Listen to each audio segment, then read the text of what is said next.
Bien, empezamos. Las guerras púnicas. Bien.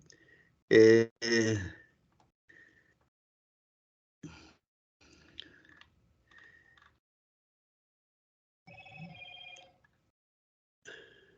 bien. Se conoce con el nombre de guerras púnicas a los tres conflictos armados que enfrentaron entre los años 264 antes de Cristo y 146 antes de Cristo, las dos principales potencias del Mediterráneo occidental de la época, es decir, Roma y Cartago. ¿Bien? Estalló jóvenes, ¿estoy en la clase correcta con las guerras púnicas?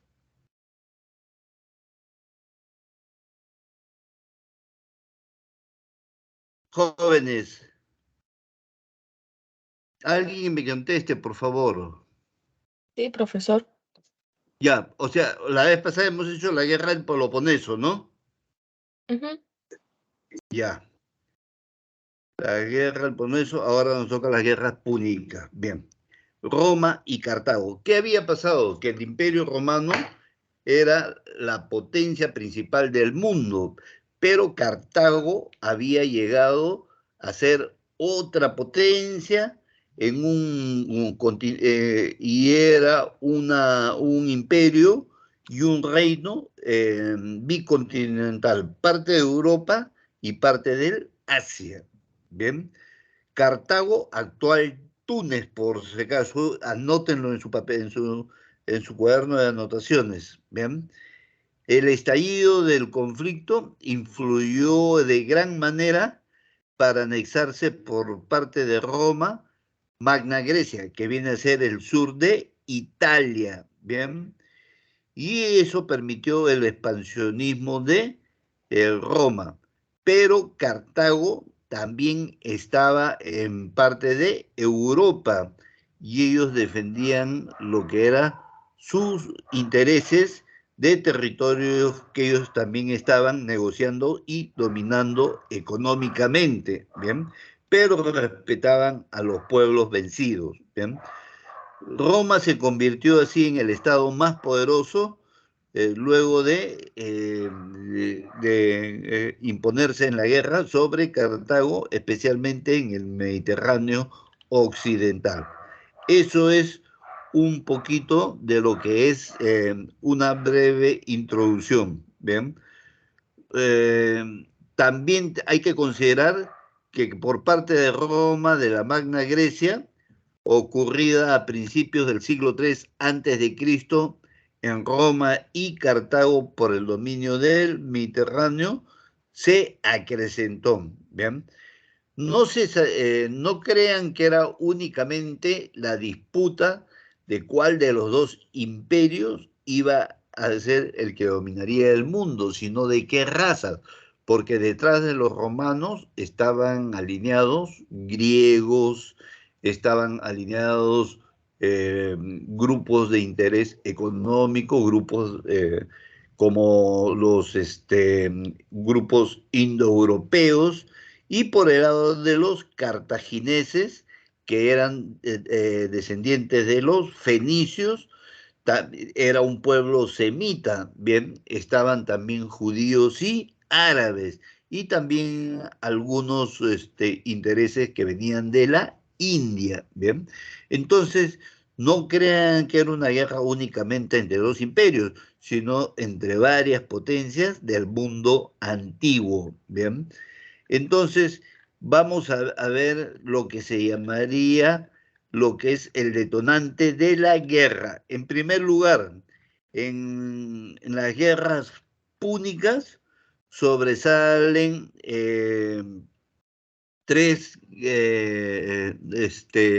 dos tres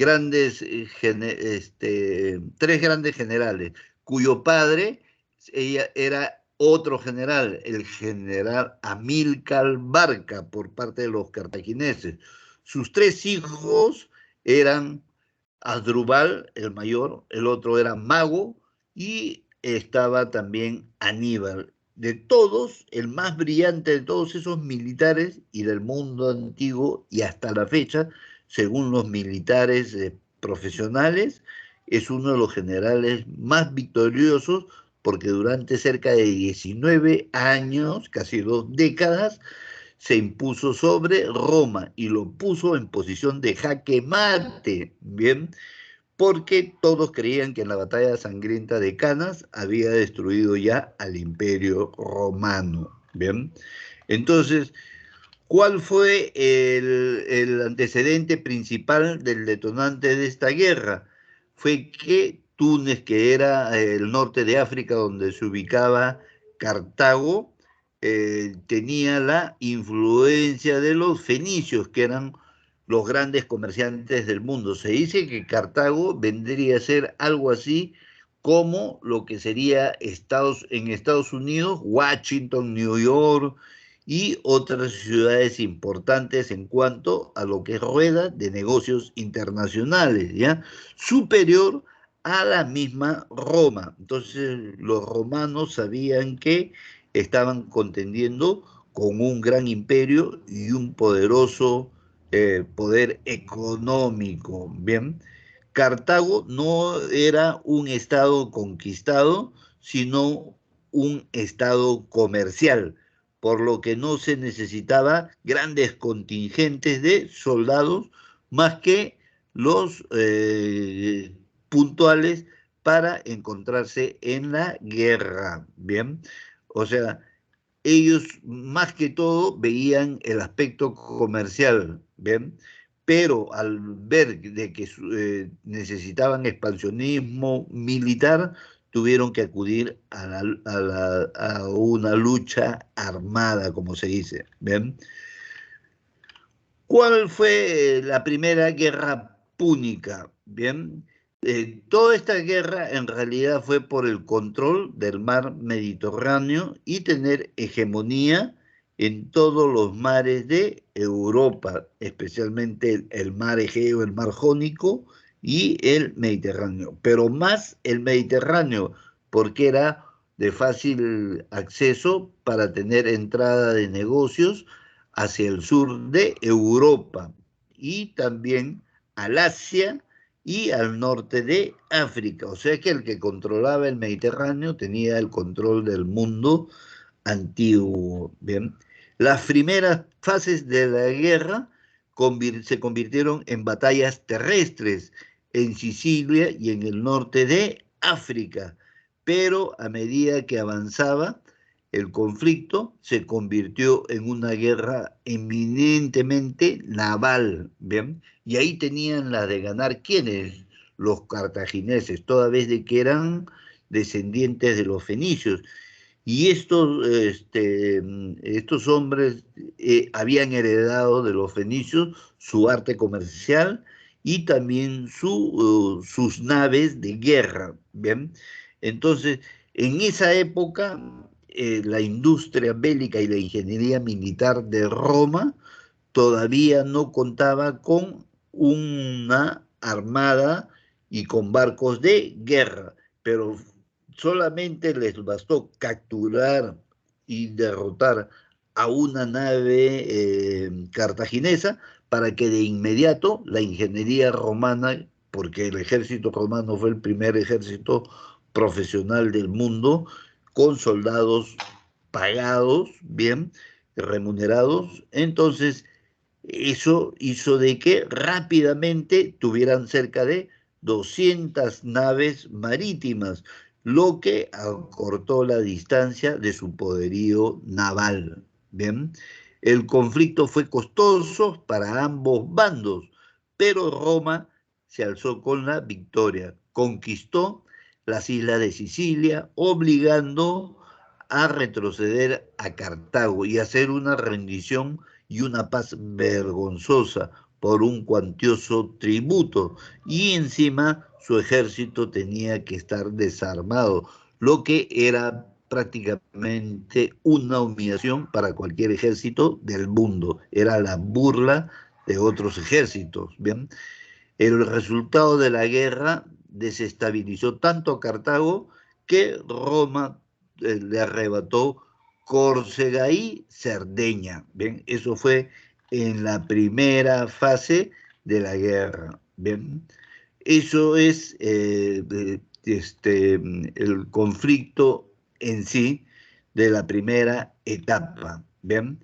Después tenemos que hubo una guerra que no está en el libro, pero que amerita brevemente comentarla, la guerra de los mercenarios, de tropas mercenarias de Cartago que se rebelaron porque los llevaron a la guerra y no les pagaron por su inexperiencia militar. ¿Ven?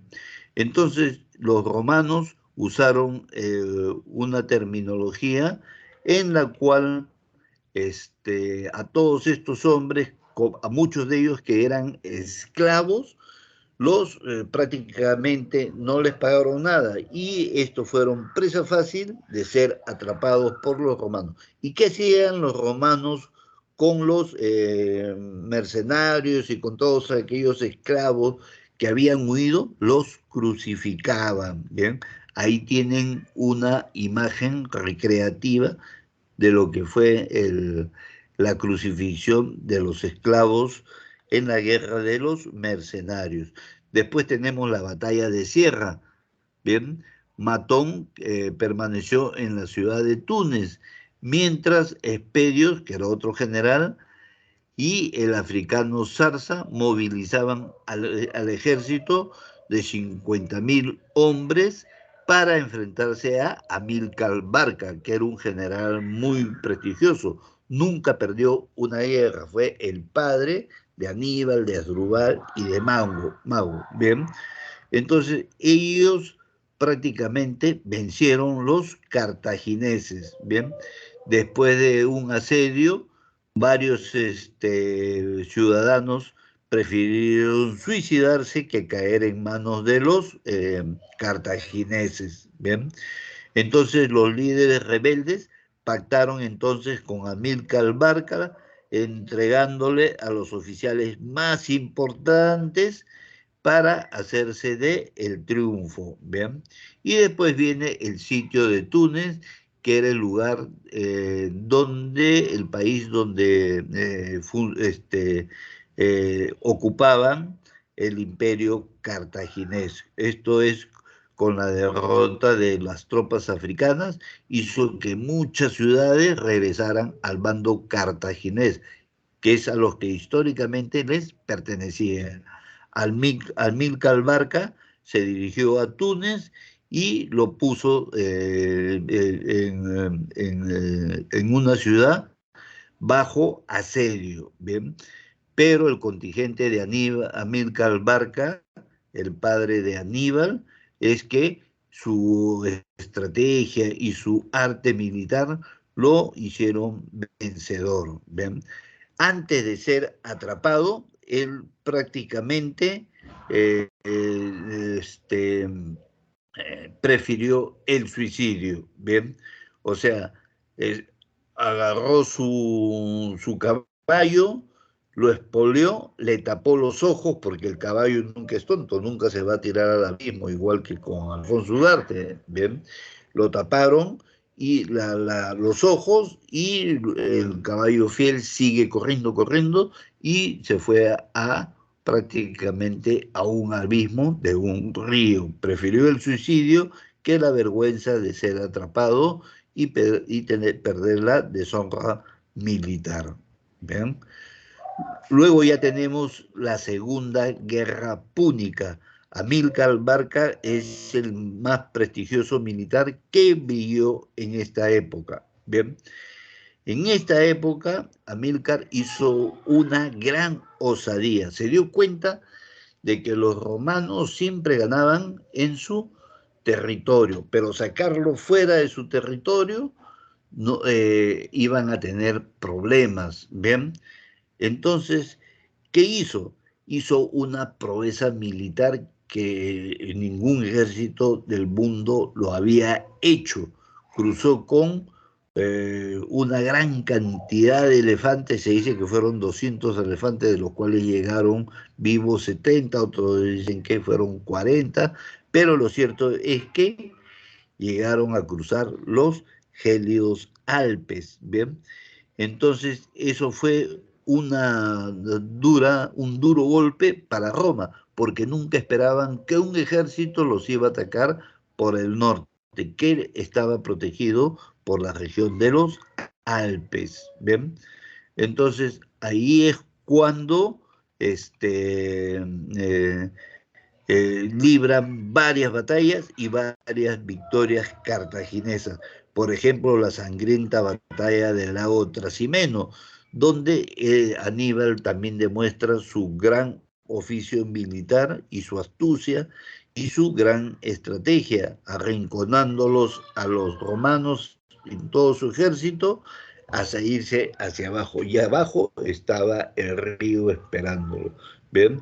Y la pendiente y grandiente hacía que su ejército entrase en desesperación, el ejército romano, ¿bien? Y ahí muchos murieron ahogados y fueron fácil presa de los soldados cartagineses. Y la sangrienta batalla de Canas, donde demostró su gran oficio militar, ¿bien?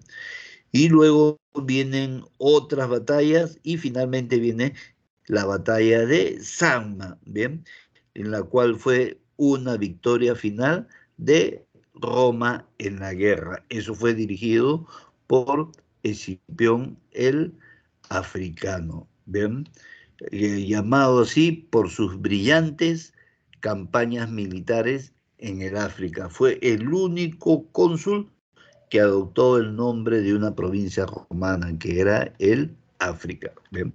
Ahí en estas imágenes podemos ver a los elefantes cruzando los Alpes y a todo su ejército. Muchos murieron, pero al final lograron la hazaña. Y para cruzar los ríos tuvieron que hacer unas balsas para aguantar el peso de los elefantes y lo lograron. ¿Ven?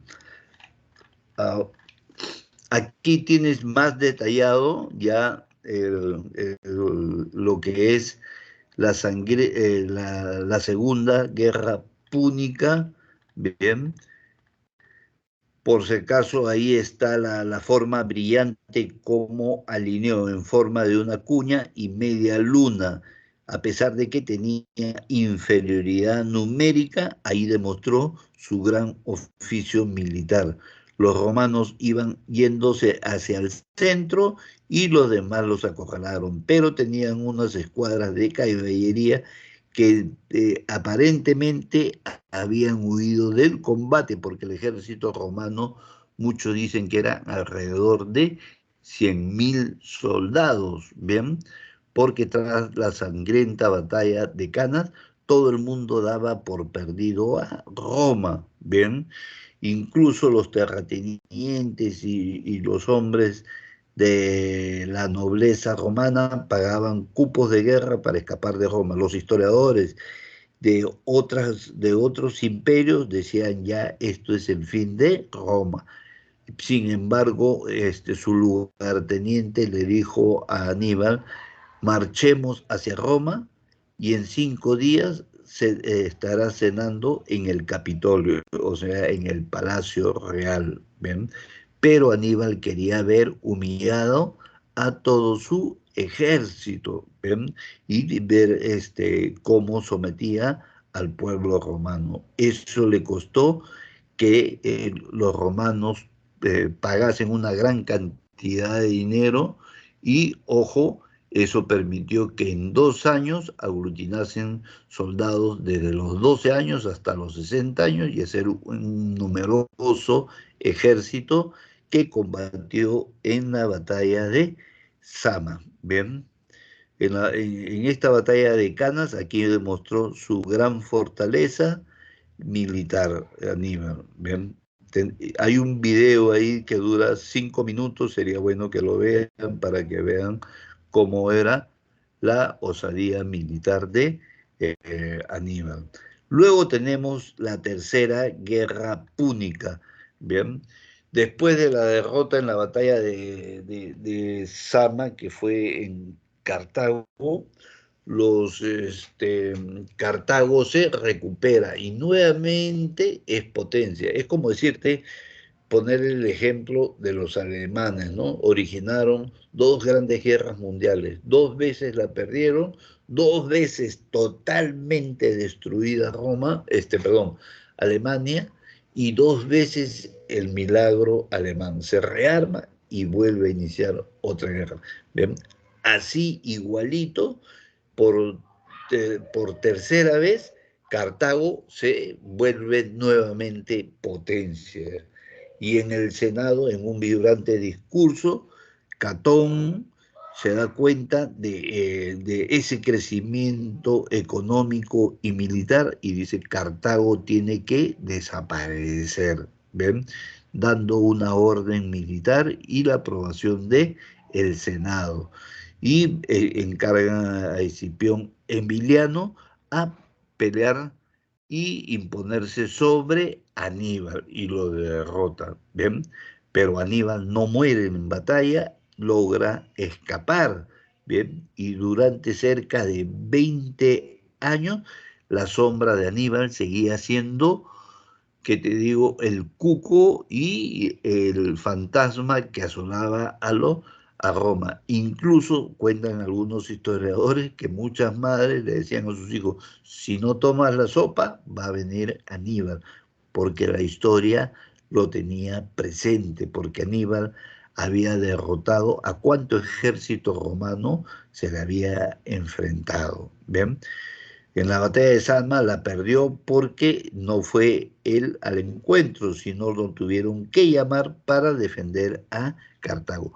Y al sobrevivir se va a un reino vecino donde prácticamente es un asesor militar, pero con otro nombre, hasta que lo detecta el servicio de inteligencia romano y cuando van a capturarlo ya estaba cercado y lo iban a tomar prisionero, prefirió el suicidio. Bebió un veneno que rápidamente lo mató porque sabía que lo iban a torturar y sabía que iba a ser deshonrado militarmente. ¿Bien? Entonces todavía queda en la historia el recuerdo de Aníbal Barca, toda vez de que era un hombre muy combatiente. Resumen de las guerras púnicas, ¿bien? Esto está en el libro, muy bien detallado, ¿bien? Ya sabemos, ¿qué fue la guerra púnica? Fue un enfrentamiento entre romanos y cartagineses por el control del mar Mediterráneo. La primera guerra púnica, zona disputada, Italia insular, Sicilia, Cerdeña y Córcega. ¿Ven? Acciones bélicas, el combate de Miles y el combate de Islas Egei. Cartago pierde la hegemonía en el Mediterráneo y Roma se apodera de Italia insular. Asdrúbal fundó Cartago Nova en España y firmó el Tratado de Ebro, el vergonzoso tratado que humilló a los cartagineses, ¿ven? Que su ejército estuvo obligado a no tener armas y además de pagar un gran tributo de oro. ¿Bien? Luego ya Cartago rápidamente se rearma y se recupera y entra la Segunda Guerra Púnica. ¿Bien? Zona disputada, España. Aquí destaca el general cartaginés Aníbal Barca, ¿bien? Cuyo padre, ¿quién era? Amílcar Barca, por si acaso. ¿Bien? Principales acciones militares: triunfos de Aníbal, la batalla de Sagunto, la batalla de Tesino, la batalla del río Trevia, la batalla de Trasimeno, la batalla de Canas y la batalla de Sarma. ¿Bien? Este último y decisivo enfrentamiento fue ya un triunfo romano protagonizado por Escipión el Africano. ¿Por qué le decían el africano? Por sus brillantes campañas en el África. Ustedes saben que el ejército cartaginés utilizaba elefantes, ¿bien?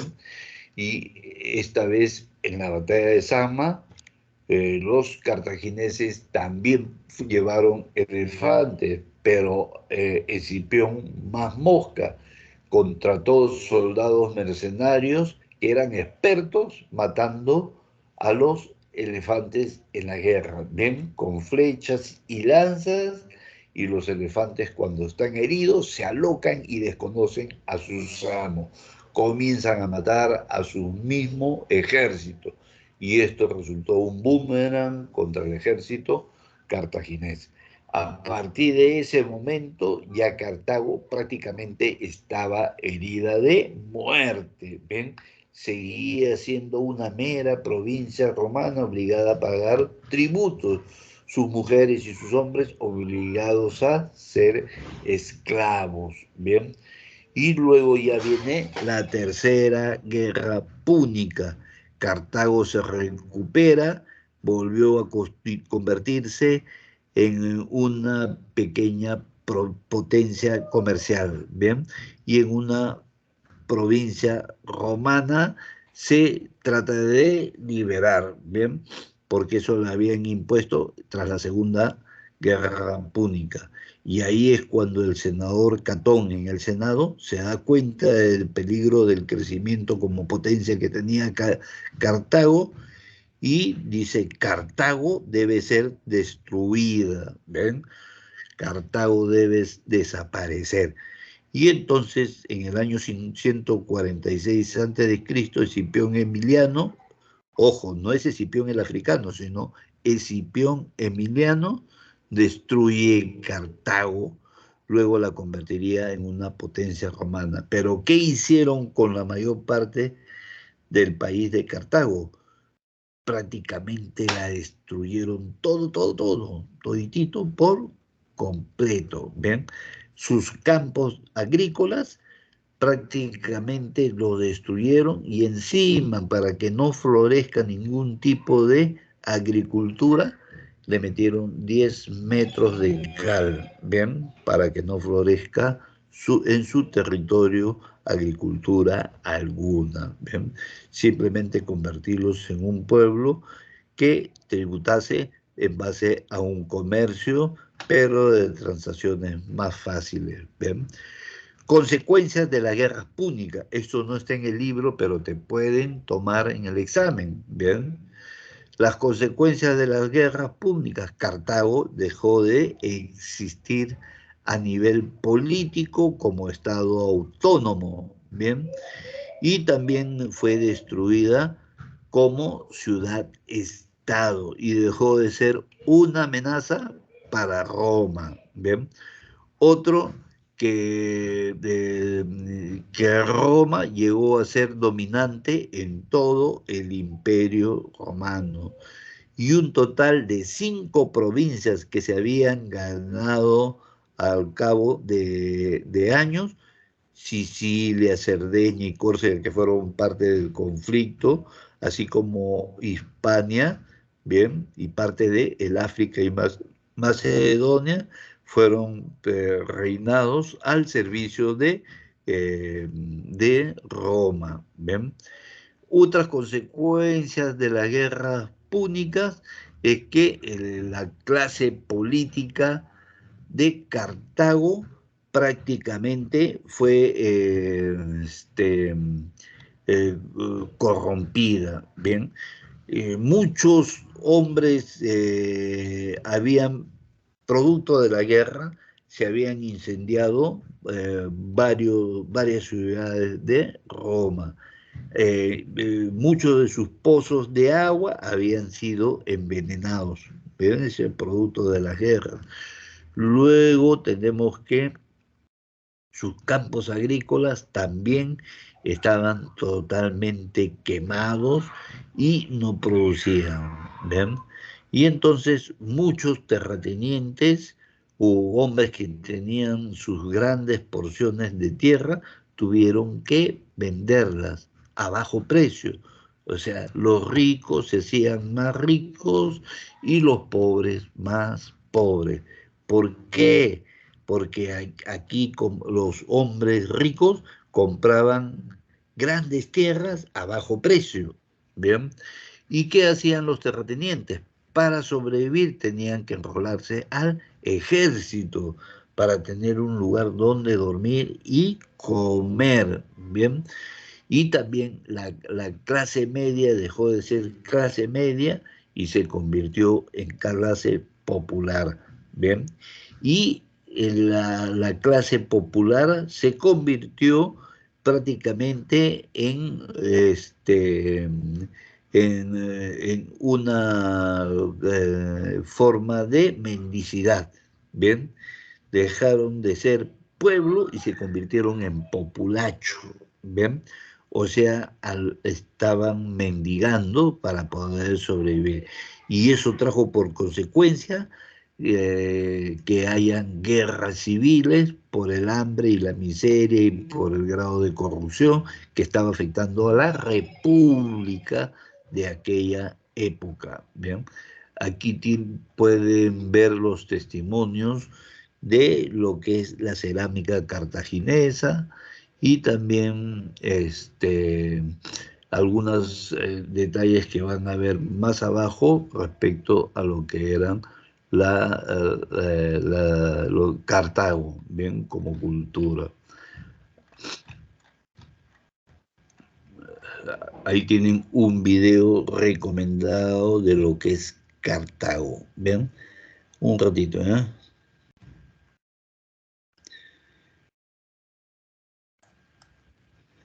Bien, ya tenemos lo que es las guerras púnicas, ¿ven? Las guerras púnicas.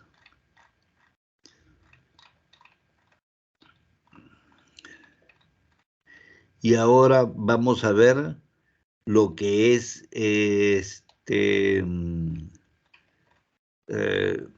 los hechos importantes de la República, ¿bien?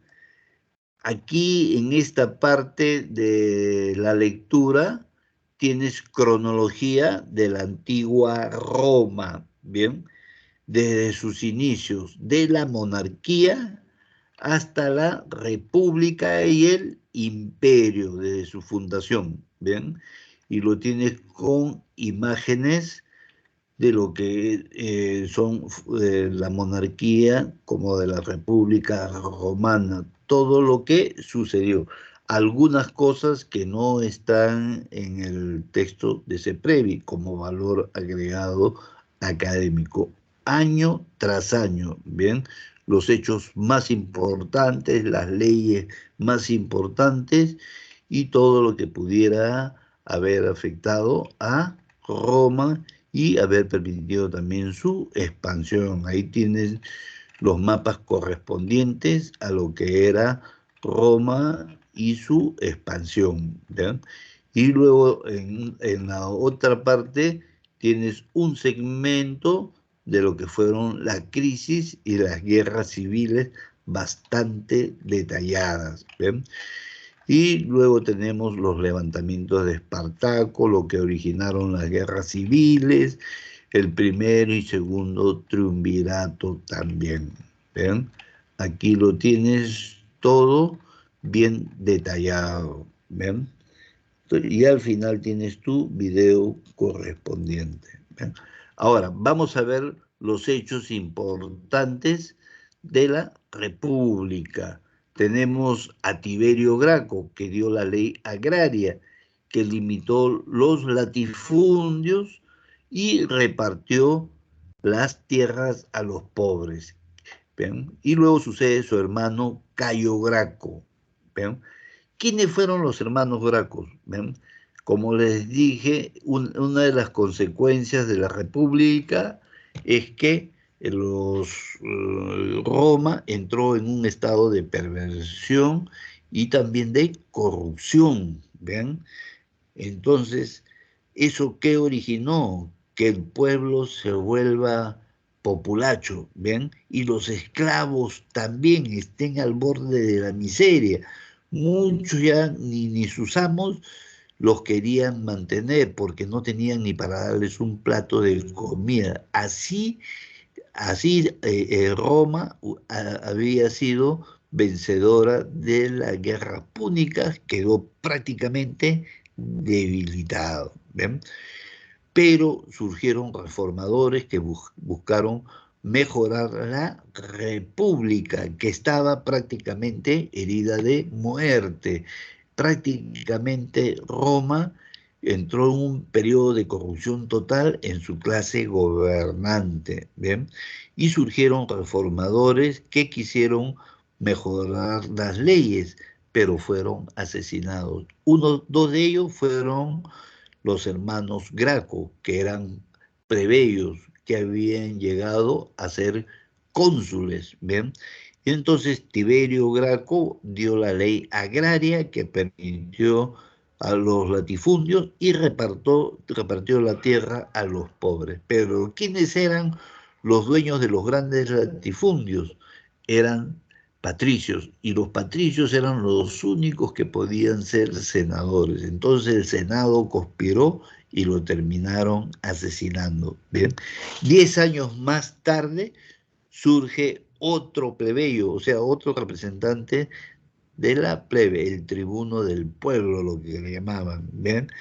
Cayo Graco, que era muy inteligente y un gran orador también, y buen político, dio la ley frumentaria para acabar con el hambre y la miseria después de las guerras púnicas. Miren, 10 años habían pasado y el pueblo seguía hambriento. ¿Ven? Entonces, esta ley frumentaria consistía en la venta del trigo a bajo precio para favorecer a los pobres. Pero el trigo no era producido ni en los campos agrícolas romanos, sino que era un tributo que pagaban otros reinos sometidos y otras provincias romanas del exterior, que venían por toneladas.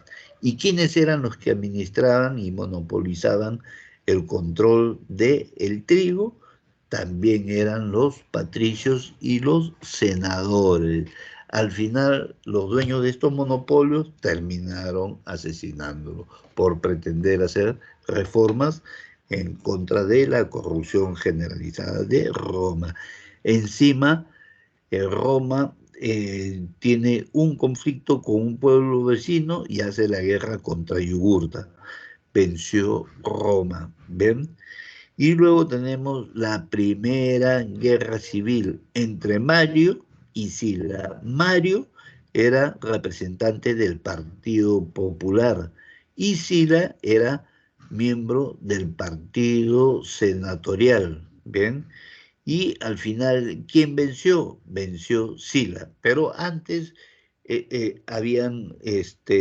ambos habían alternado el poder, pero al final se impuso la presión de los más ricos, que eran los senadores por encima de los plebeyos. ¿Ven? Venció Sila con todo su poder y se convirtió en un gran dictador y en un hombre bien corrupto. ¿Ven? Y entonces, tras cundir el hambre y la miseria en el seno del pueblo, imagínense si el pueblo se había convertido en populacho, en mendigos, ¿cómo estarían los esclavos? Eso produjo el levantamiento de eh, Espartaco, ¿ven? En la ciudad de Capua, al norte de Italia. ¿Bien? Espartaco era un hombre muy inteligente y un gran estratega. Era un hombre libre cuyos padres habían sido miembros de una nobleza de un pueblo que estaba en Bulgaria, lo que sería hoy en día. Bien, gente muy brava, gente de los Balcanes, pero era un hombre que era un gran estratega porque aprendió las técnicas de lucha de los romanos. ¿Ven? Y era un hombre muy querido por los mismos esclavos. Entonces inicia su revuelta con 70 hombres y luego llega a tener un ejército de 70.000 soldados. ¿Ven? por diferentes partes de toda Roma donde él avanzaba, muchos pueblos libres se adecuaban y se adherían a su causa, ¿bien? Y en esta causa noble que él liberaba a los esclavos, obligaba a los terratenientes a pagar cupos de guerra, ¿ven? Para que sus cosechas no sean incendiadas y para no maltratarlos a ellos, ¿no? Entonces así fue como financió su ejército. Y ya cuando iba a huir de Roma, tenía planeado fundar un nuevo imperio. Eso disgustó enormemente a los romanos, porque lo veían un hombre muy capaz de poder hacer eso, esa aventura de hacer la competencia a Roma, que para ellos era algo intolerante, una bofetada a la inteligencia romana. Y entonces mandaron a dos generales, los más adinerados, Pompeyo y Craso, ¿bien? Quienes lo vencieron, ¿ven? Incluso en el campo de batalla, Espartaco logró vencer a Pompeyo y a Craso. Pero ¿cuál fue el kick del asunto de la derrota de Espartaco? Fue que cuando iba a huir, los piratas que los iban a llevar a otros territorios lo engañaron, lo vendieron. ¿Bien? ¿Y qué sucedió? Que eso prácticamente fue la matanza más grande que hubo de esclavos en Roma. ¿Bien? A cerca de 7 kilómetros de la vía Apia, todos llenos de cruces donde estaban crucificados los esclavos que se habían robado. Incluso sus cuerpos ya estaban malolientes y totalmente descompuestos, pero era para que nunca más haya revuelta alguna. ¿Ven? Espartaco pasa a ser un personaje en la historia, el gran defensor de los derechos humanos, porque tenía ideario y acción, y además era un hombre valiente que guió a su pueblo de esclavos hacia la libertad, pero fracasó. Sobrevivió su hijo, que fue adoptado por un rico senador que dijo: cuánto quisiéramos tener varios Espartacos, soldados de Roma. ¿Por qué? Por su valentía y por su bravura. ¿Ven? Y al niño prácticamente lo sacaron, pero nunca participó en política alguna. ¿Ven? Entonces, esto originó de que Pompeyo y Craso tuviesen poder, y también el Senado, pero el Senado seguía haciendo de las suyas, y encima hubo una conspiración del senador Catilina que fue develado por Marco Tulio Cicerón, uno de los más grandes oradores y políticos de Roma. ¿Bien? Entonces, al ver que la degeneración y la corrupción había avanzado muchísimo en, en Roma, entonces es que hacen el primer triunvirato. ¿Bien? ¿Quién es quién? Este primer triunvirato fue producto del pacto de Luca. ¿Bien? Y en ese pacto de Luca, ¿bien? Fue el triunvirato hecho exclusivamente para reformar el Estado romano, toda vez de que estaba confabulado hacia el lado de la corrupción. La república ya estaba herida de muerte. Lo único que le quedaba era hacer un triunvirato. ¿Para qué? Para mantener una unidad maquillada de Roma. ¿Ven? Ya Roma había entrado en un proceso de descomposición. ¿Ven? Y estaba este primer triunvirato. ¿Quiénes los conformaron? El más grande de todos los personajes de toda Roma, Julio César. También Pompeyo y Craso. Julio César era representante del partido senatorial. Pompeyo era del partido popular, o sea, de los plebeyos. Y Craso era un rico comerciante, el que le financiaba las campañas electorales a Julio César. Bien, entonces, porque habían comicios para elegir a los magistrados y ahí había que tener muchísimo dinero y también corromper a la gente para que den su voto hacia determinados candidatos. ¿Ven? Entonces, Craso era un gran amigo de Julio César. ¿Ven? ¿Y cuáles fueron los hechos más importantes de este triunvirato? Primero, que Julio César es nombrado cónsul. Luego, entre los años 58 al 51, procónsul en las Galias, y ahí derrota a Vercingetorix, que fue el líder de los galos en la batalla de Alesia. Ese Vercingetorix fue un rey muy valiente, a quien le tomó Julio César vencerlo por muchos años. Bien, ahí utilizaron una ingeniosa ingeniería militar y los llegaron a sitiar. Pidió clemencia para las mujeres que estaban con sus hijos y para los ancianos, y César se los devolvió porque decía que les estaban mandando las mujeres para debilitarlos al hacer sexo con ellas, bien, y después atacarlos. Ellos tuvieron que sobrevivir en su ciudad asediada y totalmente rodeada por los romanos, comiendo perros, sus caballos, incluso algunos hablan de que tuvieron que comer hasta carne humana para poder sobrevivir, pero a la hora del combate se impuso, lucharon como fieras. Y Julio César mismo, leí el libro de La Guerra de las Galias de Julio César, y habla de lo más excelente del líder que venció. ¿Bien? Incluso el hombre se humilló y le entregó sus armas a Julio César para que no esclavicen a su pueblo y le den un buen trato. Y entonces Julio César lo llevó prisionero hacia Roma, pero el populacho quería la cabeza del rey Galo. ¿Bien? Entonces el rey Galo, como hizo cierta afinidad con Julio César, dada su bravura, le pidió su espada para que se suicide, y Julio César no se la concedió, no le concedió el suicidio. Prefirió las loas y el grito del pueblo para dar un espectáculo sangriento de su decapitación. E incluso lo llegó a humillar, que lo hizo entrar totalmente desnudo a la ciudad de Roma y exhibirlo como un trofeo de guerra. ¿Bien?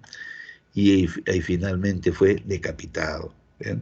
Pompeyo, para no quedarse atrás, conquista Judea y Egipto, pero tras numerosos enfrentamientos que le costó la vida a mucha gente del ejército romano.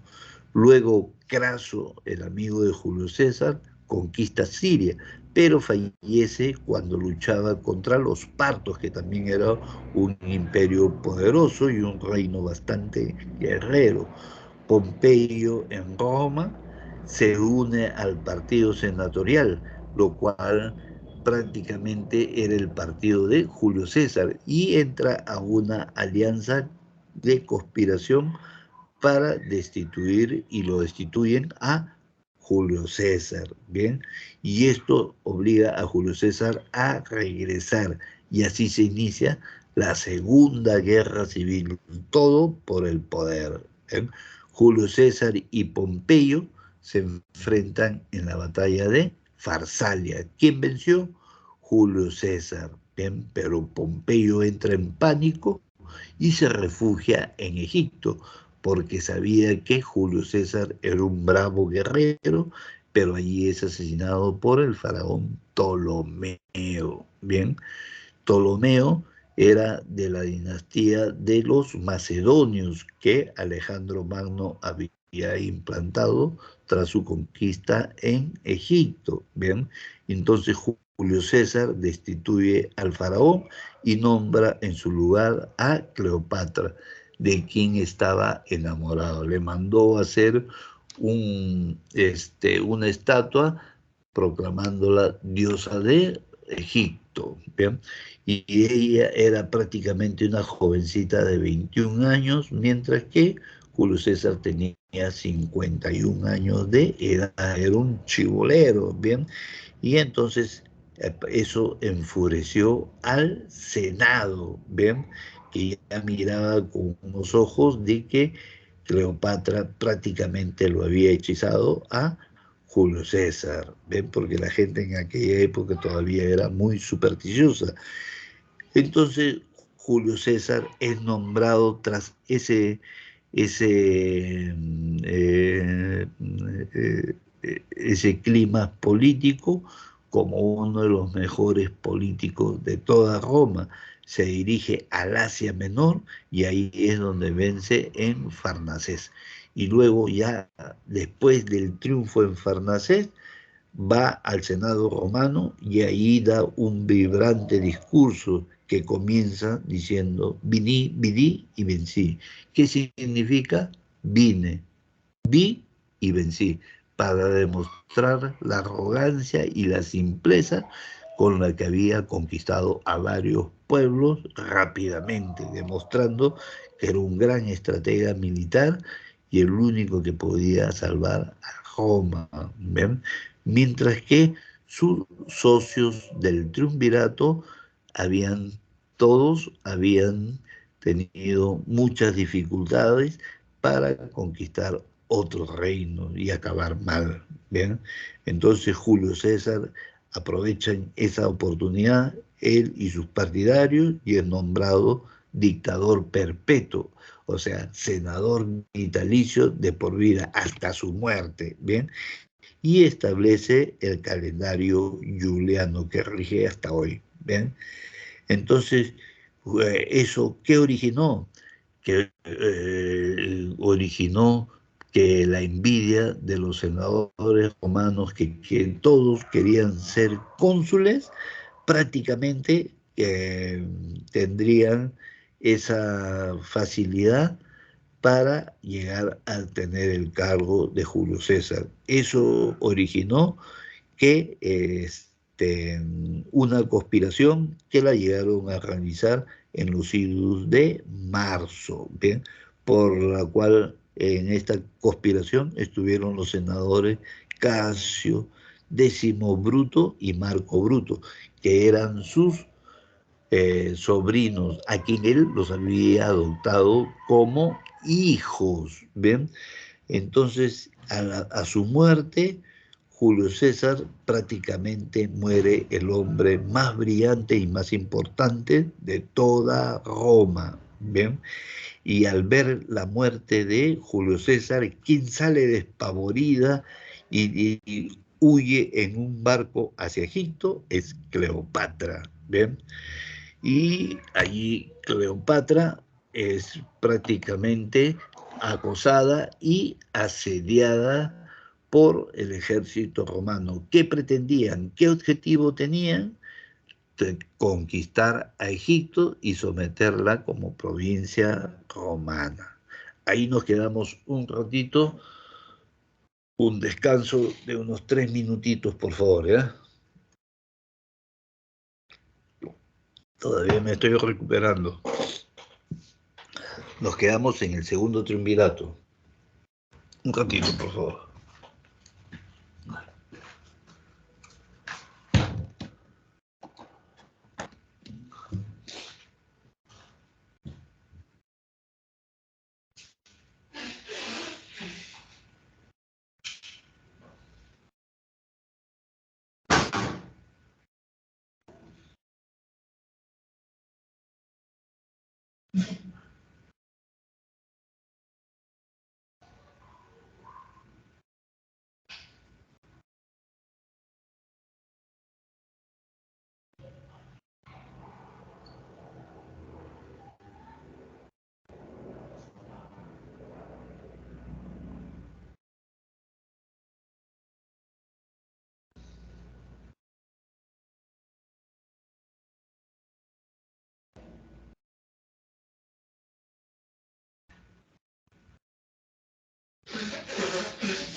Bien, jóvenes. Jóvenes, una pregunta. ¿Con ustedes hice Roma 1? ¿Me pueden contestar alguien?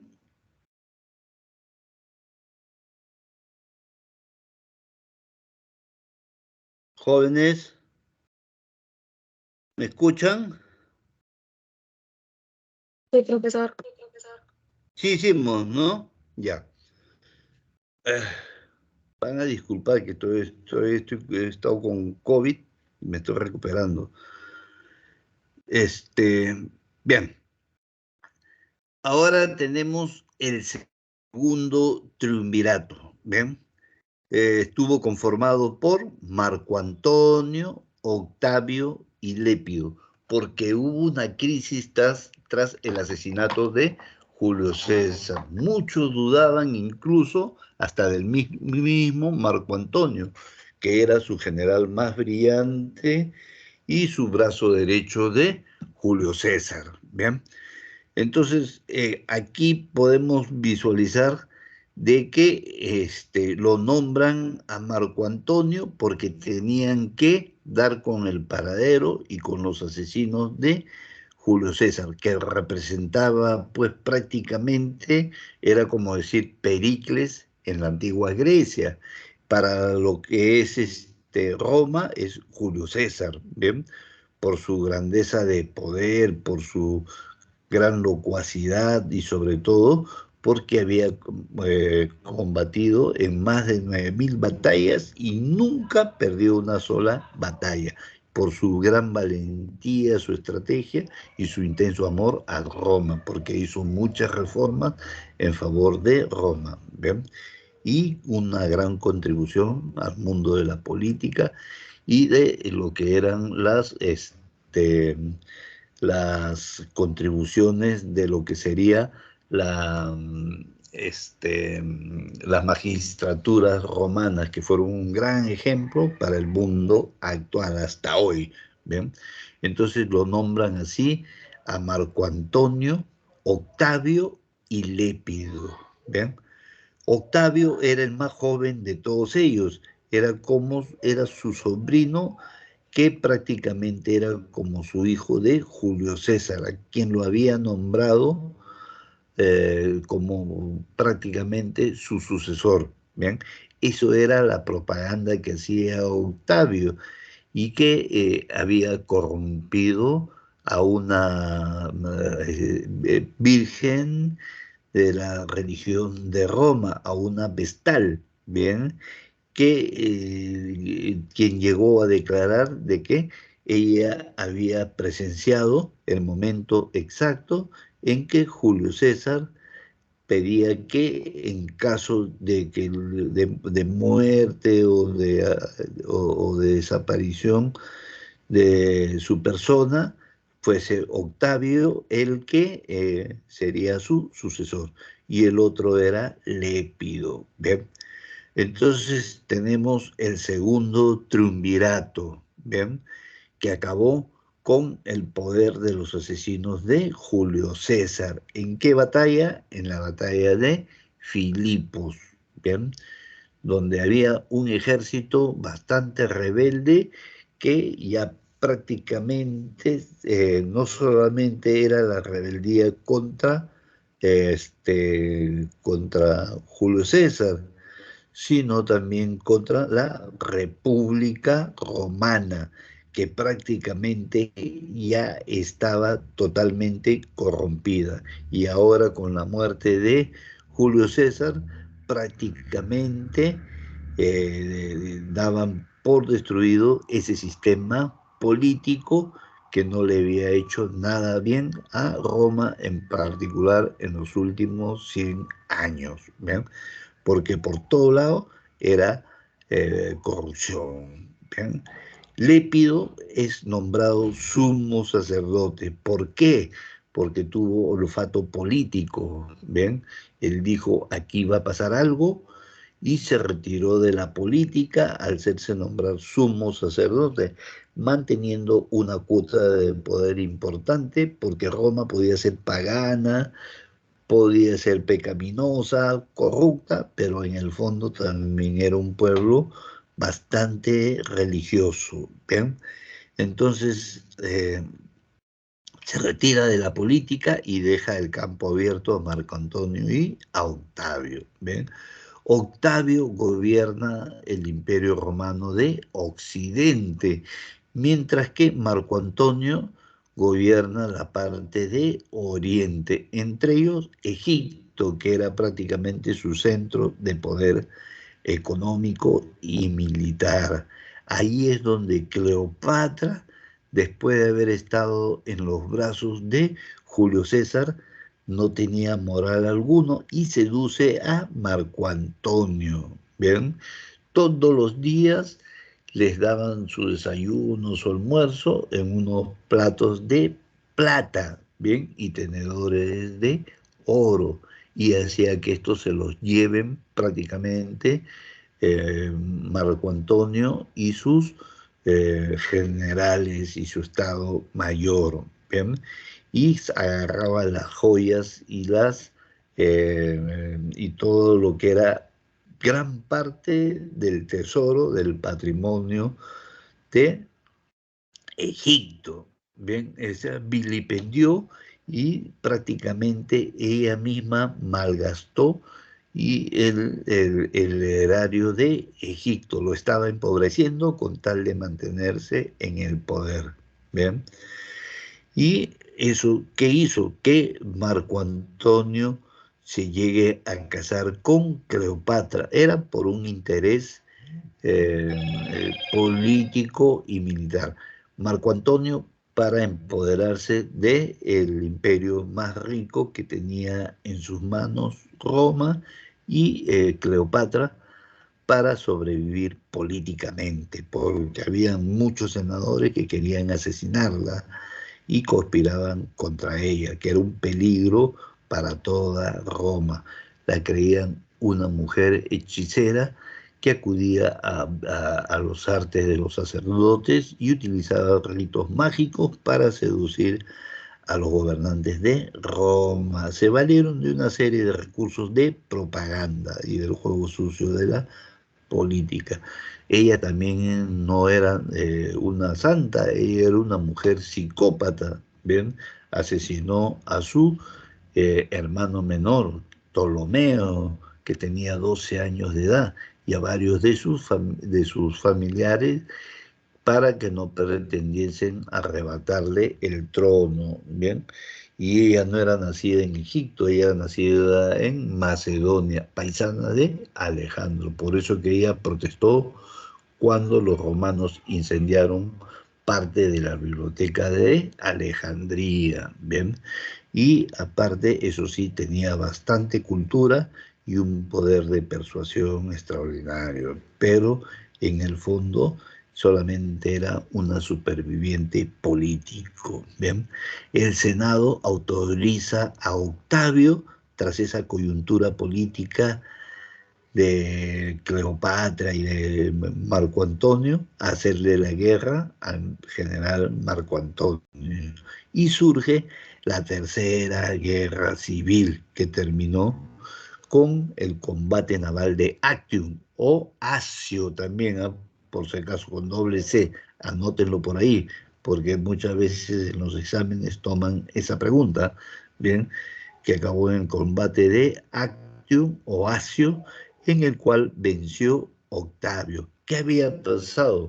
Que Marco Antonio contaba con la flota naval que tenía en Roma, pero no era tan poderosa como la de Octavio. Entonces, para tener mayor poderío naval, hace que su mujer, su esposa, Cleopatra, le prestase las naves egipcias. ¿Ven?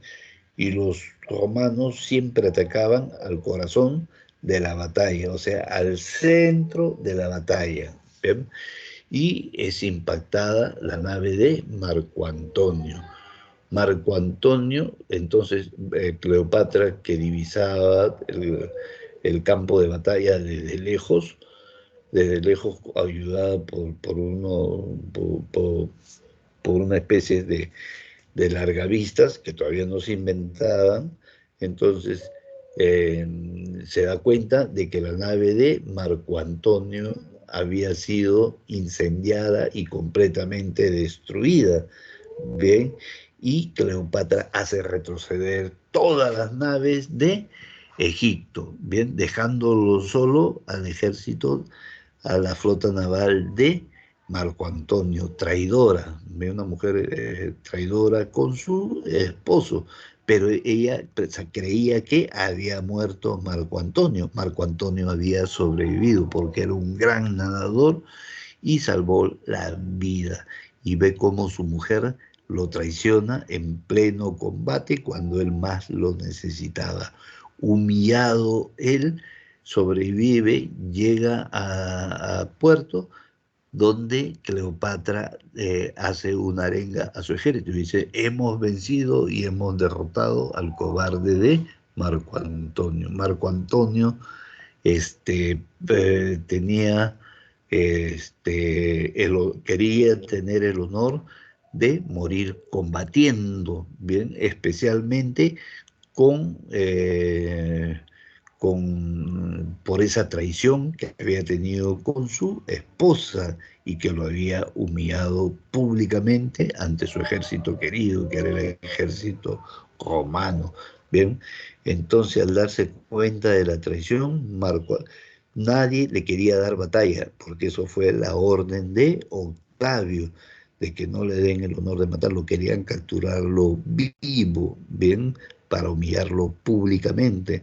Y es por eso que Marco Antonio, al ver que nadie lo enfrentaba en combate, se hundió con su espada y se suicidó. Y cuando se da cuenta de eso, Cleopatra, de que su marido había vivido y se había suicidado, y al ver que nadie de su realeza y de su corte y sus asesores le hacían caso porque ya había perdido poder, y al ver la traición, ya decide el único camino que le quedaba antes de la tortura y la humillación y la muerte, decide suicidarse, haciéndose morder por una pit en el seno, para que el veneno le llegue rápidamente al corazón y morir rápidamente, ¿ven? Con poco sufrimiento. Y así es como Roma, a partir de ese momento, era el año 31 antes de Cristo, ¿ven? También había dominado y había conquistado ese mismo año a Grecia, ¿bien? Lo que llevaron el obelisco, que era el orgullo del imperio y de la civilización egipcia, se lo llevaron por mar hacia Roma con una borla de oro en la cual evidenciaba que Roma tenía el control del mundo de aquella época. Bien, ¿y qué hicieron los senadores y qué hicieron los romanos con la riqueza de Egipto? La saquearon por completo, bien, y todo Egipto fue saqueado y muchos de sus tesoros fueron llevados a Roma. Por eso es que actualmente en los museos de Roma hay muchas piezas de la cultura egipcia, ¿ven? Y luego Octavio, queda prácticamente ganador, se convierte en emperador, porque deja de existir en la república y empieza el imperio. ¿Qué cosa es el imperio? Un nuevo sistema que reemplaza a la república como sistema político y de poder. Este dominó al mundo durante 7 siglos, por si acaso. ¿Bien? ¿Y quién es su primer emperador? Octavio, que toma el nombre de Augusto. ¿Qué significa Augusto?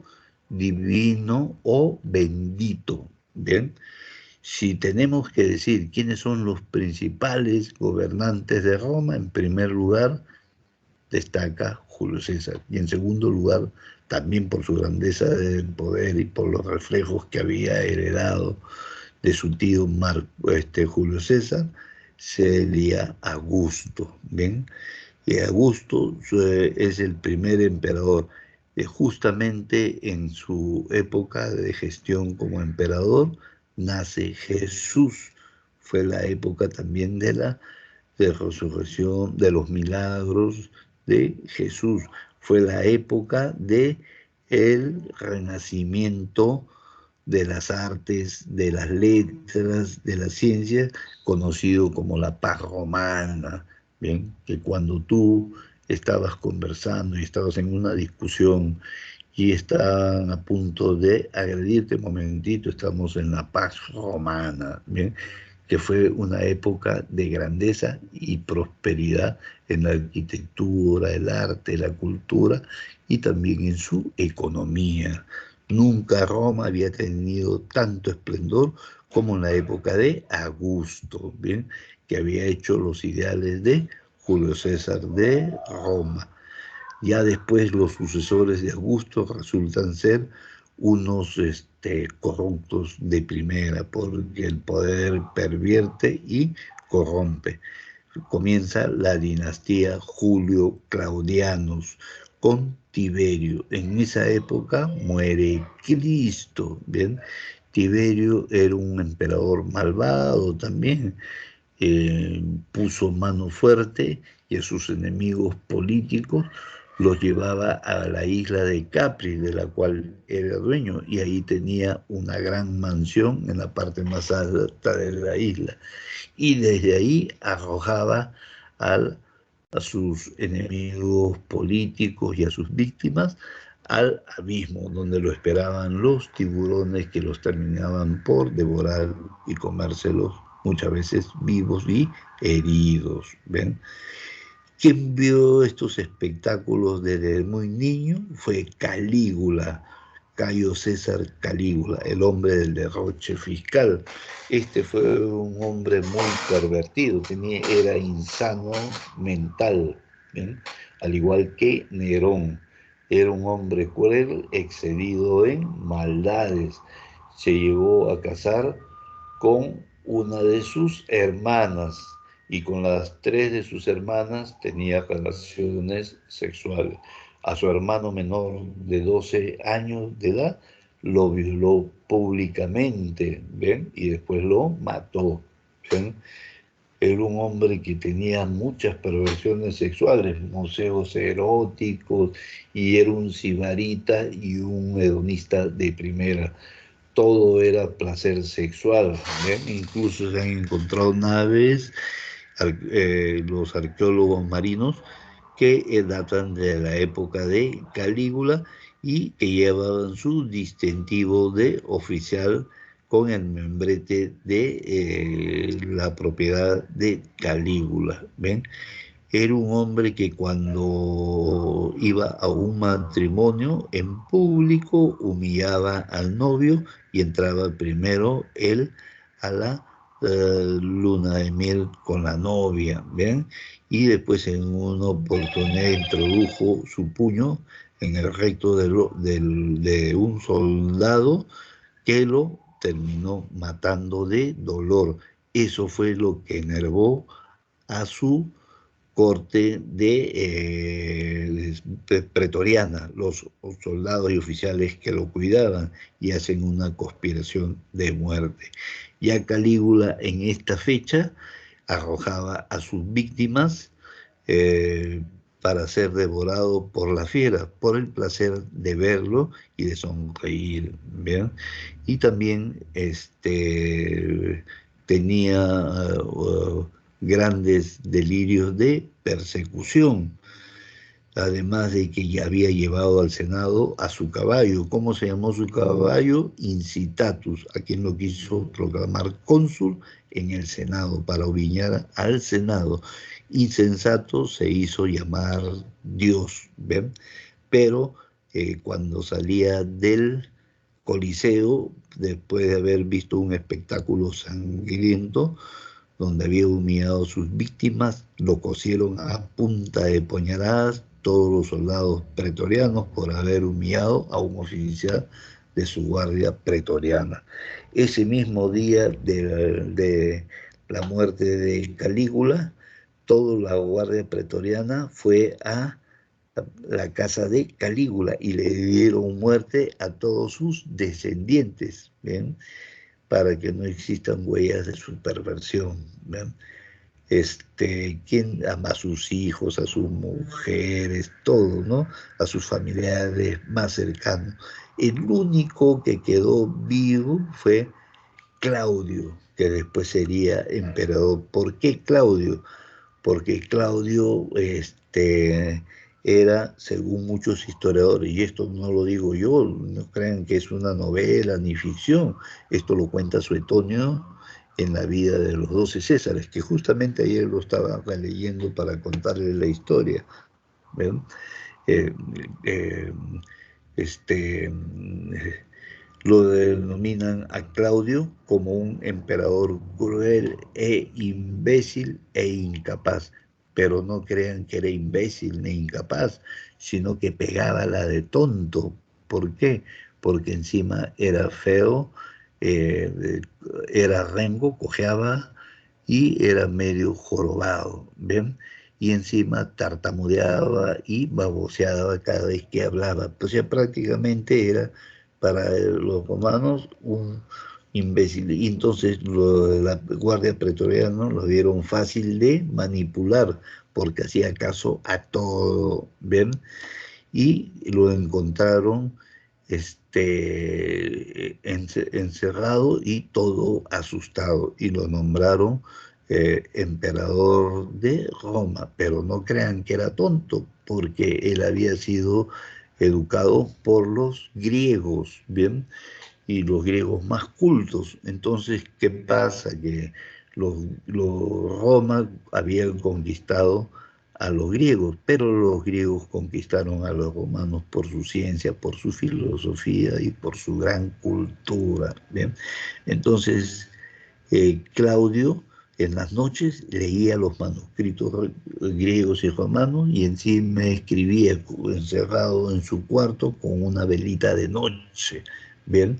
Y se convirtió en uno de los más grandes historiadores también de Roma, ¿bien? Escribió varios textos y aparte que fue un buen emperador, a pesar de que era un hombre que podía aparentar ser un hombre tonto, ¿bien? Lo apedreaban, se mofaba el pueblo de él, todo, pero llegó a conquistar Britania, que nadie lo había podido haber hecho como guerrero, y eso le permitió tener fama, y además que hizo el acueducto de agua potable para todas las provincias de Roma, que ya tenía cerca de 10 millones de habitantes, o sea, prácticamente toda una ciudad de Lima, ¿bien? Y para esa época eso era muchísimo, pues, ¿no? Pero cometió un grave error, se casó con una mujer que era cruel y asesina. ¿Quién era? Eh, Su mujer era Mesalina. Mesalina era una mujer sibarita, le gustaba mucho el sexo porque era ninfómana. Suetonio dice de que volvió el Capitolio, lo convirtió en un bordel. Los fines de semana se acostaba con 70 soldados y quedaba insatisfecha. ¿Ven? Y era una mujer cruel y asesina, especialmente con los hombres ricos. ¿Ven? Y pues entonces, qué hacía ella?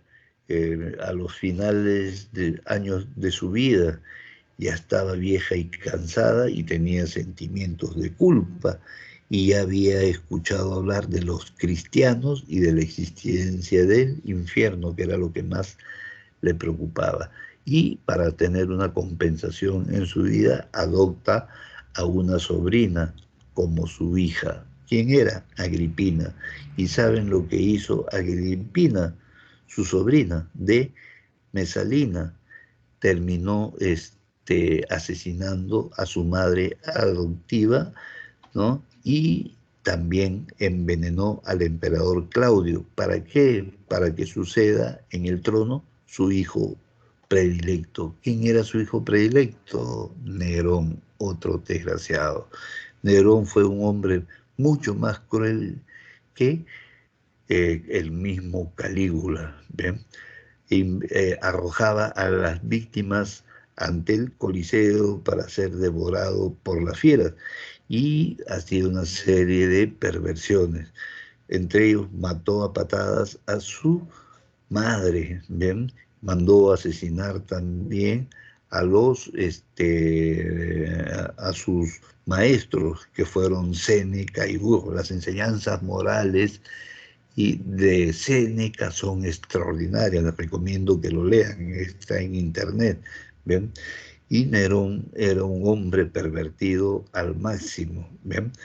Incluso incendió Roma, y para echarle la culpa a los soldados que hizo a los cristianos, les echó la culpa y comenzó la persecución. Los incendiaba, los quemaba vivos y los hacía ser como lámparas nocturnas, ¿ven? Los utilizaba como teas humanas, ¿ven? Y constantemente se burlaba de ellos. También le abrió el vientre a su esposa para ver si tenía un hijo varón, ¿ven? Ya estaban completamente desquiciados. Incluso invitaba al Capitolio a los hombres más ricos, y una vez que estaban en el Capitolio los embriagaba y los hacía firmar su testamento, y en su legado testamentario lo ponían a él como albacea, o sea, como su sucesor de sus riquezas. Una vez que lo firmaban, los asesinaba. Él fue el que inició la más cruel de las persecuciones a los cristianos. También se encargó de mandar a matar a Pedro y a Pablo. ¿Por qué? Porque su conciencia no aguantaba lo que la nueva prédica de los cristianos, ¿bien? No hay evidencias de que él fue el que mandó a hacer la primera persecución con un edicto por escrito, no, pero eran simplemente órdenes verbales, ¿bien? Lo que dicen los historiadores, incluso Tácito, Suetonio, ya hablan de sus aberraciones y sus perversiones. Lo cierto es de que cuando mandó a crucificar a Pedro, Pedro pidió ser crucificado de cabeza para no imitar a su maestro y Dios, que era Jesús, ¿bien? Y a Pablo también lo mandó a crucificar, pero como tenía ciudadanía romana, lo decapitaron, bien, le cortaron la cabeza. Algunos historiadores no creyentes afirman que cuando los decapitaron no brotó sangre, sino leche, bien. Hoy en día en Roma, en el Vaticano, están las iglesias a su nombre, y están sus cadáveres enterrados en lo que eran las catacumbas, el lugar donde se reunían en forma clandestina los cristianos. Los cristianos ahí fueron muy inteligentes, se idearon un símbolo o una marca para identificarse entre ellos. ¿Cuál era? Un pescado, que en griego es ictus. ¿Y qué significa ahí? La I de Jesús, ¿bien? La K de Cristo, la T de Teos, Dios, la U único, y el otro Salvador. Jesucristo, único Salvador del mundo. ¿Bien? Estos hombres fueron muy pervertidos, y especialmente continuó las persecuciones de la iglesia durante 10 grandes persecuciones, que están los historiadores de la iglesia primitiva cristiana. Luego tenemos la dinastía Flavio Vespasiano, que construye el Coliseo para hacer espectáculos en favor de las grandes masas para que se olviden del hambre, la miseria y la corrupción. Luego tenemos a Tito, el emperador Piña, porque en su época erupcionó el Vesubio, desaparece Pompeya y Herculano, y también destruye Jerusalén. ¿Ven? Insensato se hizo nombrar Dios, mandó ejecutar 70 sacerdotes judíos, inició también una persecución contra el judaísmo. ¿Ven? Y aquellos cristianos también que no lo adoraban, también fueron decapitados. ¿Ve? Domiciano inicia la segunda persecución a los cristianos. Domiciano viene a ser uno de los más grandes perseguidores de la iglesia, aunque no se han encontrado evidencias escritas, pero los historiadores de la iglesia afirman que fue más cruel que Calígula y Nerón juntos. Unos dicen que fue incomprendido, lo cierto es que fue un gran perseguidor, fue un hombre sanguinario y a la vez también un hombre muy degenerado. Y luego viene la dinastía Antoninos. ¿Qué viene a ser la dinastía Antoninos? Anoten ahí, emperadores extranjeros asumen el trono de los Césares. ¿Ven? ¿Por qué emperadores extranjeros? Porque los romanos ya estaban totalmente pervertidos. Nerva dio la ley del Optimus en su gobierno. Trajano fue el de mayor expansión del imperio en el aspecto territorial. También hubo cierta grandeza de gobierno. Luego Adriano, que dio el edicto perpetuo y codificó el edicto pretoriano. ¿Bien? Luego tenemos a Antonio Pío, el soberano perfecto. Mentira, también fue un perseguidor de la iglesia. Y luego tenemos a Marco Aurelio, el emperador filósofo, ¿bien? Que era estoico y humanista a la vez, pero también fue perseguidor de la iglesia. Sí, él se solapeó mucho dando órdenes para su ejecución, pero que decía que los cristianos al adorar a un solo Dios ponían en riesgo las estatuas y los ídolos, que era toda industria que pesaba mucho en Roma, porque ellos contribuían mucho en el pago de impuestos, mientras que los cristianos no le rendían culto a ningún ídolo. ¿Bien?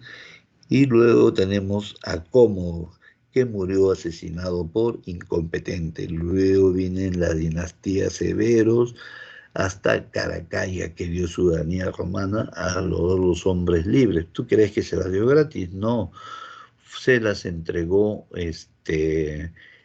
previo pago para mantener al ejército romano y a sus generales corruptos que a diario querían gobernar Roma, aunque sea por 48 horas. ¿Por qué? Producto del saqueo y el pillaje.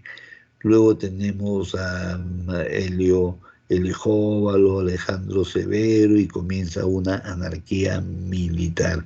Quien le puso fin fue Diocleciano, que terminó con la anarquía militar y estableció la tetrarquía. ¿Qué cosa es la tetrarquía? Sistema de gobierno de 4 soberanos. ¿Bien?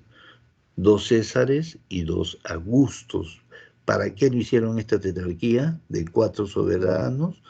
Para evitar derramamientos de sangre en la lucha por el poder. ¿Bien? Luego viene la grandeza del emperador Constantino, que dio el edicto de Milán, que dio tolerancia a los cristianos. Si no hubiera sido por Constantino, el mundo y el cristianismo y Occidente no hubiera tenido cristianismo, porque él se convierte porque su madre, Santa Elena, fue una santa y él fue la primera arqueóloga de la humanidad, es considerada la madre de la santa de los y protectora de los arqueólogos, porque ella descubrió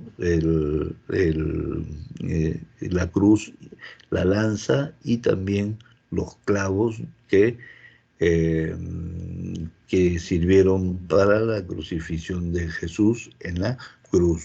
Bien, Constantino también permitió que haya un avance político al interior de los nobles y de los gobernantes de Roma que se habían convertido al cristianismo. Bien, y luego viene el emperador cristianismo con el edicto de Tesalónica, que es uno de los pasos más grandes que dio el cristianismo para ser oficializado en el mundo. Después de 4 siglos de persecución y de sangre, bien, Roma se rinde ante sus perseguidos. Bien, ellos acuñaron un término que se llamó mártir, el martirologio, que es derramar tu sangre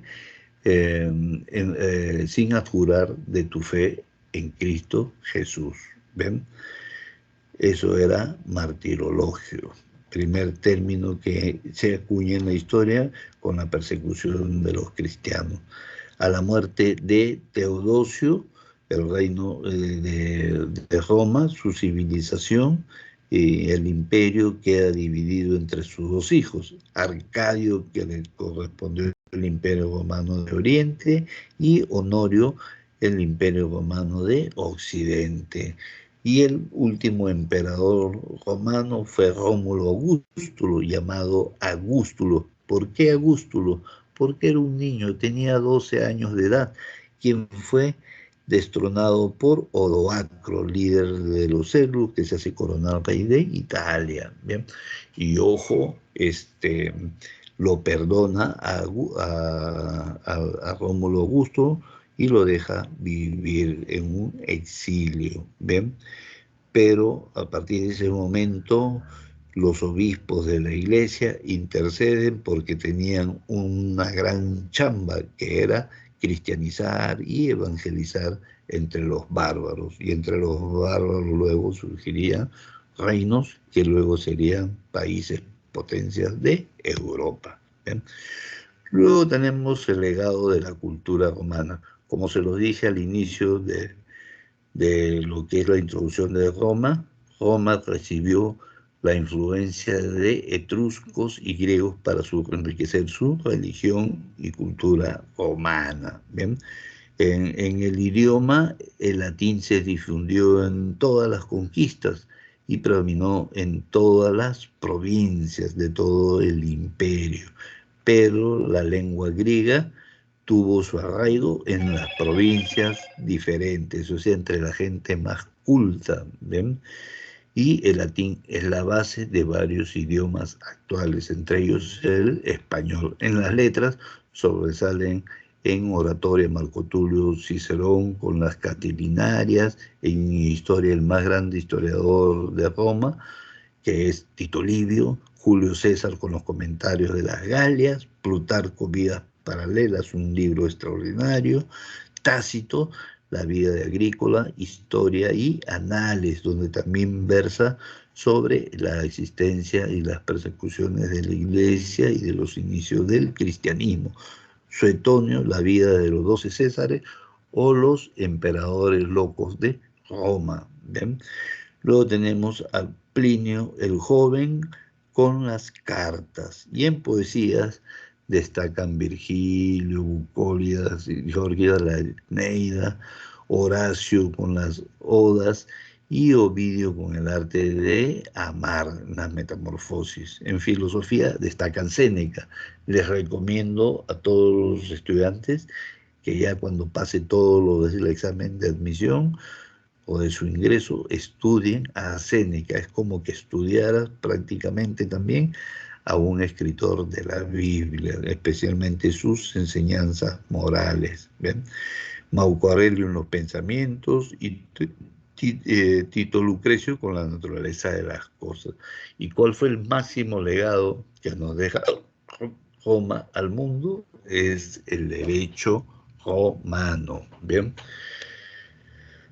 Es el máximo aporte que dejan al mundo los romanos, que se basa en las normas consuetudinarias, también en las disposiciones de las asambleas republicanas y en los edictos y de los pretores jurisconsultos también, y también basado en el código de Justiniano, por si acaso. ¿Ven? Ahí hemos culminado esta unidad. ¿Alguna pregunta, chicos? Bien, les voy a No, hacer, profesor. ya, quería pasarles un dato, ¿ya? Yo les voy a pasar esta unidad, es por intermedio de nuestra gran coordinadora, que está haciendo mucho por ustedes, y ya, esta es una fuente, ¿bien? Y para enriquecerlos académicamente, les voy a dar otra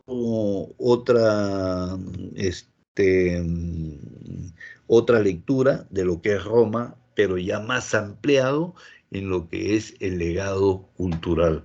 Una lecturita sobre esa parte les va a caer muy bien. Incluso te habla de los límites de Roma y la influencia que tuvieron sus hombres prehistóricos, ¿no? Porque ahí existió el Homo pliocénico prehistórico, los pelasgos, que fueron sus primeros habitantes, los sicanios, ligures y también eh, otro tipo de razas desde la época de la Edad de Bronce, incluso habitantes desde la época del Paleolítico Superior. ¿Ven?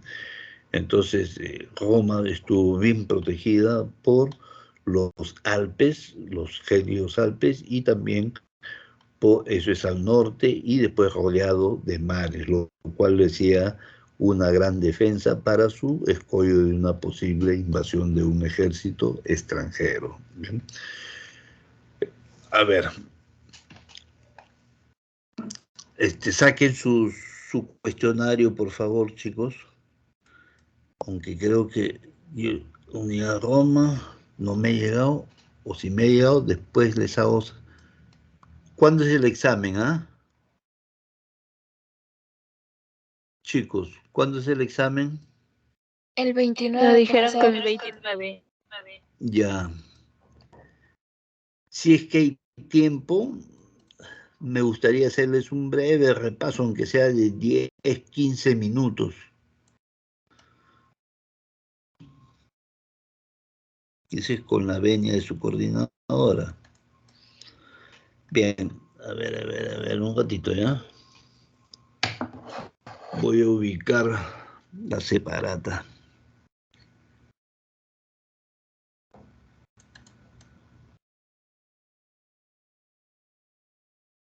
Grecia 2.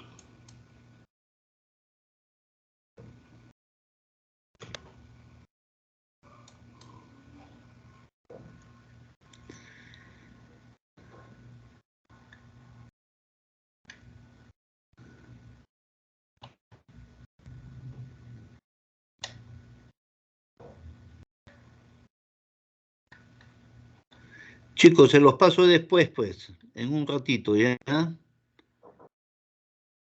Cuidado, porque como he estado con COVID y no he dicho nada y he seguido trabajando, lo he perdido aquí. Voy a tener que rehacerlo. ¿Ya? ¿Hay algún problema, hijo? Muchachos, disculpen. No, Por profesor. No, favor, profesor. No, ya, por profesor. favor, muy agradecidos por su comprensión.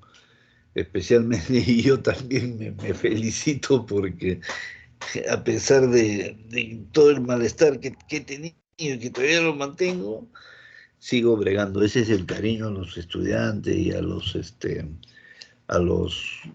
a los chicos, ¿ya? A ver, voy a ver, ya les voy a pasar a la coordinadora lo que es el link correspondiente. A ver, un ratito, ¿eh? Y después le voy a dar unos datos adicionales, espérense.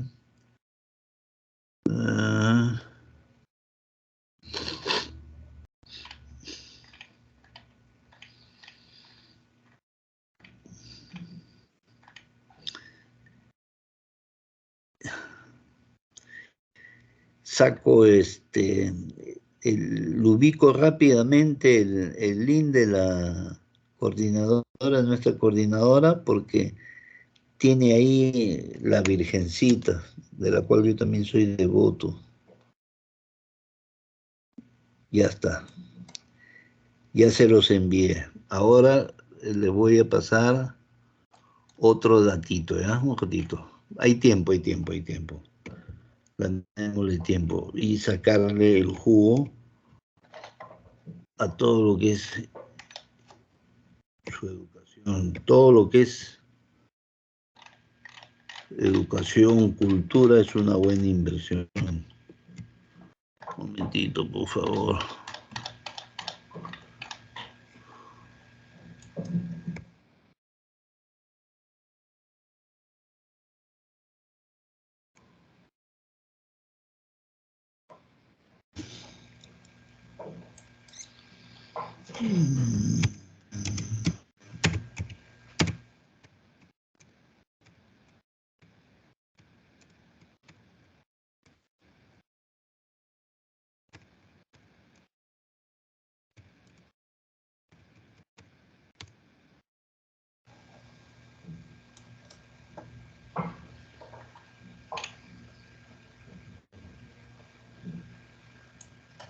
Ya lo encontré. Ya. Ya les envié con nuestra coordinadora y ahora tienen la cultura romana que dominó al mundo, toda vez que hemos terminado. Aquí lo tienes, la cultura romana, los pueblos y culturas prerromanas, todos los habitantes que habitaron los pueblos, ¿no? La influencia de los etruscos. A ver, ¿lo están visualizando? Sí, ¿Están, profesor. Sí, están profesor. visualizando lo que les estoy exponiendo? Sí, ¿no? Sí, profesor. Ya, gracias, gracias, gracias. Miren, ya está. La influencia del medio geográfico, sus habitantes, los periodos de la historia de la cultura romana, la monarquía, la república, el imperio, la organización sociopolítica romana. Hasta aquí coincidimos con el libro, pero acá tenemos también ya lo que son los comicios que elegían a las asambleas. Tenemos la curia, la centuria, las elecciones tribales, y a quienes elegían: al Senado, a los magistrados, a los tribunos, a los decemviros, etcétera. Las reivindicaciones plebeyas también, el desarrollo de las leyes plebeyas. Tenemos también lo que es derechos y deberes ciudadanos en la cultura romana, ¿ven?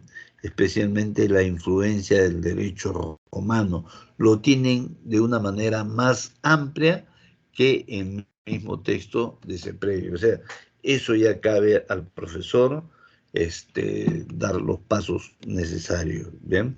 Derecho romano, historia, fundamentos y vigencias, también las bases del derecho romano, pero lo más rico del contenido, aparte del derecho, tenemos las instituciones republicanas romanas, tenemos aquí también lo que es, espérense, lo que más me interesa es que ustedes aprendan esto, pero esto lo tienen que aprender ustedes ya investigando, no tanto investigando, sino leyendo ya este artículo académico, lo que es la religión de la cultura romana, que les pueden tomar, ¿bien? Cómo es que tenían sus dioses, Petates, los Gens, ¿no? Los dioses de la familia, los ídolos protectores del hogar, sus manifestaciones de la cultura romana, pero de una manera un poquito más amplia, en cuanto a lo que es la filosofía, la literatura, la escultura, por ejemplo, el texto no te lo toca, ¿bien? La arquitectura también, ¿no?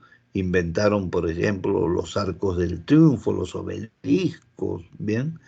Y que estaban bien diseñados y que influenciaron hasta la edad moderna, ¿ven?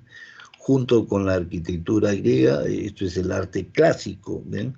El resumen del legado cultural, esto sí ya está basado en el libro y sus referencias.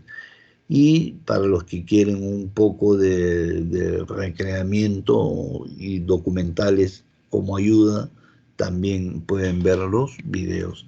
Esto también se lo paso con, con nuestra coordinadora, ¿ya?